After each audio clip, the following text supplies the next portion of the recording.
Lastly, Chairman Thune, Ranking Member Feinstein, and Ranking Member Nelson, and members of the committee, we face a number of important issues around privacy, safety, and democracy, and you will rightfully have some hard questions for me to answer.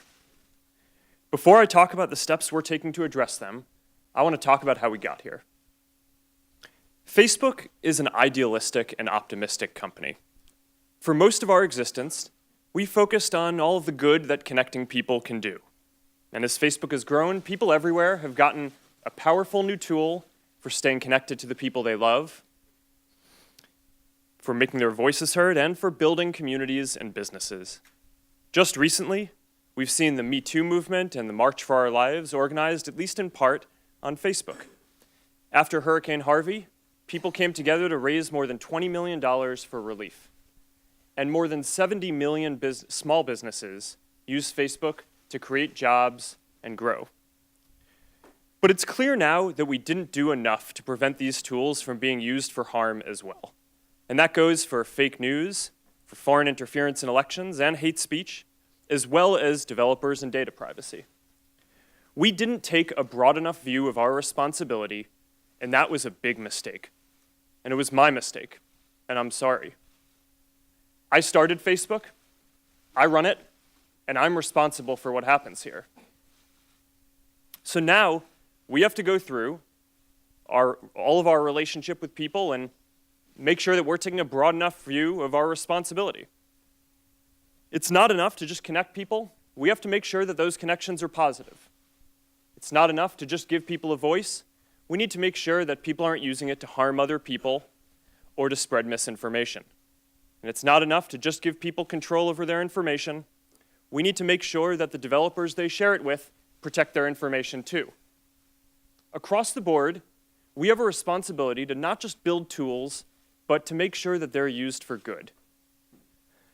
It will take some time to work through all the changes we need to make across the company, but I'm committed to getting this right. This includes the basic responsibility of protecting people's information, which we failed to do with Cambridge Analytica.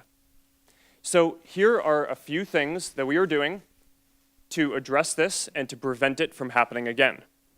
First, we're getting to the bottom of exactly what Cambridge Analytica did and telling everyone affected. What we know now is that Cambridge Analytica improperly accessed some information about millions of Facebook members by buying it from an app developer. That information, this was information that people generally share publicly on their Facebook pages, like names and their profile picture and the pages they follow. When we first contacted Cambridge Analytica, they told us that they had deleted the data. About a month ago, we heard new reports that suggested that wasn't true. And now we're working with governments in the US, the UK, and around the world to do a full audit of what they've done and to make sure they get rid of any data they may still have. Second, to make sure no other app developers out there are misusing data, we're now investigating every single app that had access to a large amount of information in the past. And if we find that someone improperly used data, we're going to ban them from Facebook and tell everyone affected. Third, to prevent this from ever happening again going forward, we're making sure that developers can access as much information now. The good news here is that we already made big changes to our platform in 2014 that would have prevented this specific situation with Cambridge Analytica from occurring again today. But there's more to do, and you can find more details on the steps we're taking in my written statement. My top priority has always been our social mission of connecting people, building community, and bringing the world closer together. Advertisers and developers will never take priority over that as long as I'm running Facebook. I started Facebook when I was in college. We've come a long way since then. We now serve more than 2 billion people around the world, and every day, people use our services to stay connected with the people that matter to them most.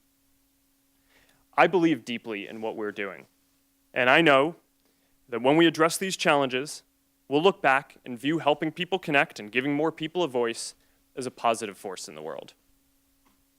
I realize the issues we're talking about today aren't just issues for Facebook and our community.